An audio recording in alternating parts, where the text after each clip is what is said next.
These X-rays are most useful, dear students, in the study of crystal structure. So whenever I say there is a continuous X-ray beam, you should understand that it is the wavelengths, the X-rays are having variable wavelength, and all wavelengths are present in the X-ray beam.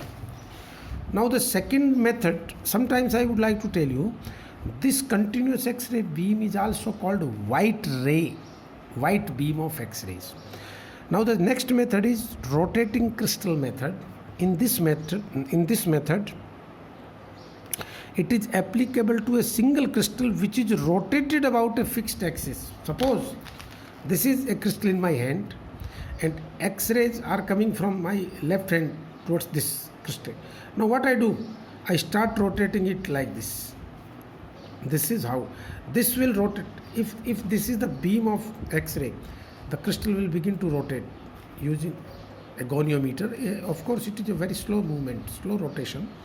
So this will start rotating about in comparison to. So you will find that the X-ray beam will observe different planes of the single crystal. So which is rotated about a fixed axis. So theta is variable and the beam is monochromatic. This is what you have to. Monochromatic beams means X-rays of a single wavelength are incident on the crystal. That is called monochromatic, and in the Love method it was polychromatic or white ray. Dear student, the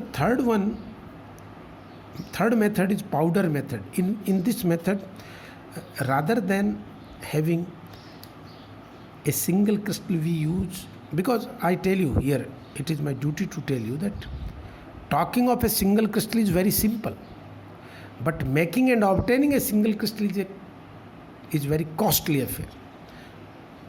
I tell you. That's why for sometimes we are not able to get single crystal of certain materials, then we use this powder method, in which it is applicable to fine grained polycrystalline specimen which is placed in a fixed position in a monochromatic beam. So this is a difference between this rotating crystal method and powder method. In powder method, there is a polycrystalline powder of the specimen which is placed in in the path of a monochromatic beam, and here there is a single crystal which is rotating in the path of a monochromatic beam. I will discuss all these methods in detail. Today I will tell you about the Love method. See,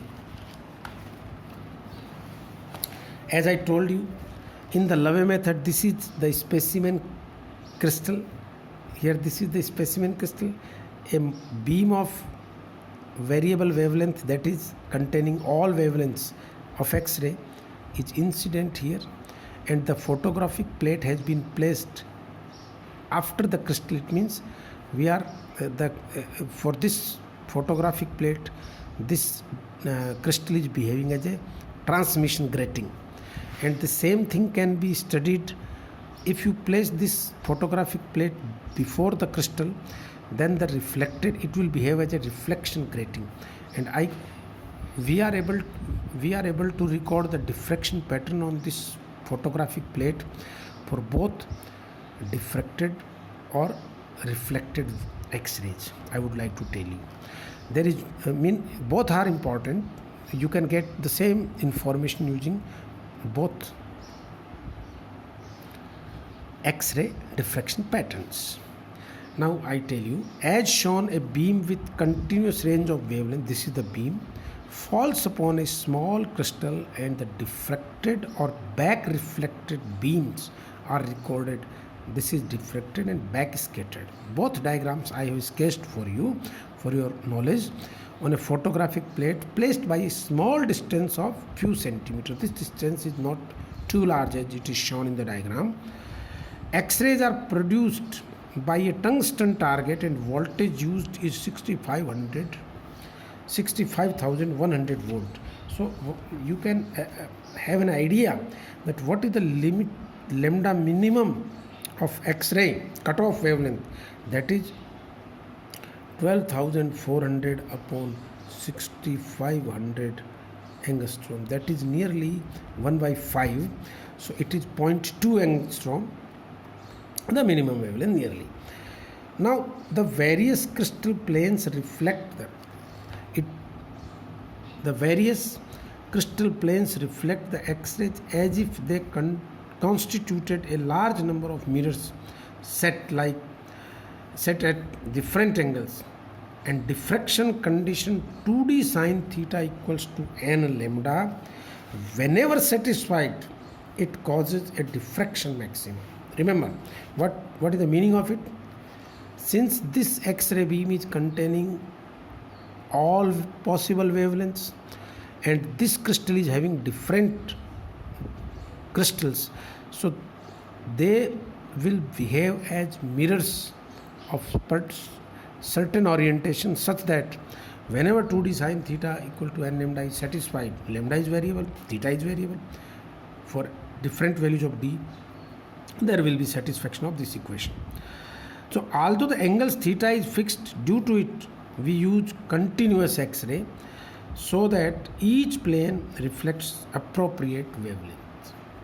And dear students, the patterns are as following. I have shown these patterns to you, and you can have an idea using these patterns. This is what I have.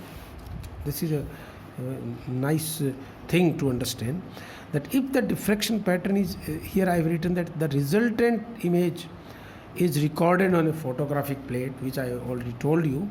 If the diffraction pattern is having few clear spots, see here, the number of spots is very small, but they are very clear, then I will say that the grain size is very, very large, and it is greater than 0.04 millimeter.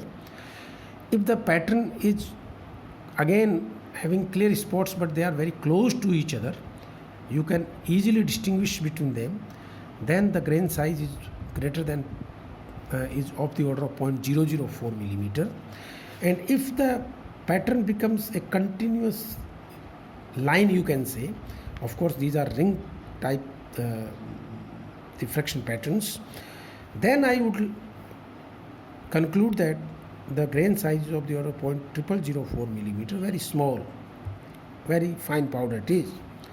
And sometimes if the crystal is distorted, then you are getting spotted lines, you can say break lines, and they are radially increasing from the center of the spot.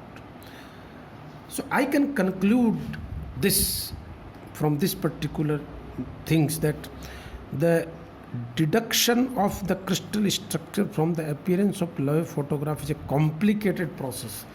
It is not possible for us to just say it is 111 plane or 110 using these Loewe photographs, because the reason is here. Loewe photograph is a complicated process, as the intensities of the spots do not depend upon the structure alone, because the intensities of these spots, you can't get direct ideas about the crystal structure. The spots do not depend upon the structure alone. Due to the wide range of wavelength, it is possible for several wavelengths to reflect in different orders from single plane. This is a very interesting line which I would like to explain, that when I say 2D sine theta equals to n lambda, then there can be a condition when n1 lambda 1 must be equal to n2 lambda 2. Then it mean fourth order of one wavelength can coincide with fifth order of another wavelength. Third order of one wavelength can coincide with fifth order of another wavelength. So at the same point, there can be two different diffraction maxima can overlap. This is what I have written, that due to wide range of wavelength, it is possible for several wavelengths to reflect in different order from a single plane, so that different orders of reflection may superpose at a single spot. Dear students, that's why we are not able to get better,